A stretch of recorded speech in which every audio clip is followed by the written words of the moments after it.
kununua jezi mpya za msimu husika ni jambo la lazima, lakini jambo la lazima zaidi ni kununua jezi original za Simba za msimu husika.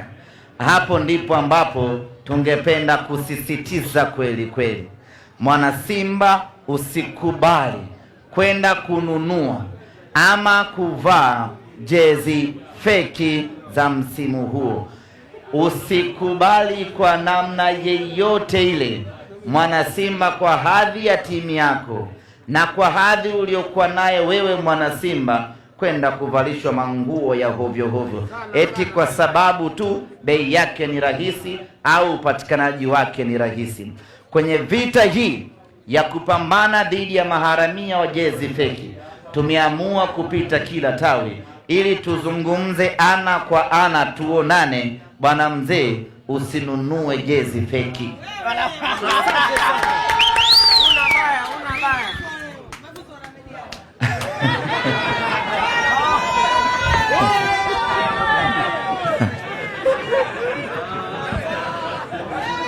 Hatusemi haya kwa sababu tu tunataka mvae jezi original. Tunasema haya kwa sababu tunataka mwana Simba ushiriki kikamilifu kwenye kuichangia klabu yako kimaendeleo, hasa kwenye sekta ya uchumi.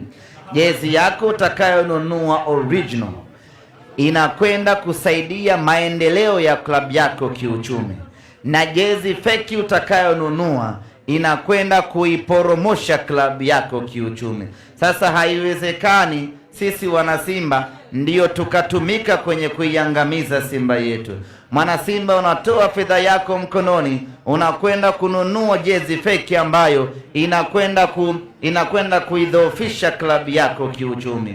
Hatuwezi kulifumbia macho hilo, na ndio maana tunaamua kupita tuzungumze kwa lugha ya kiupole kabisa ya kuelimishana ya kwamba jezi feki ni janga ambalo linaidhoofisha Simba Sports Club kiuchumi, na kinyume chake ni kwamba kila mwana Simba akiamua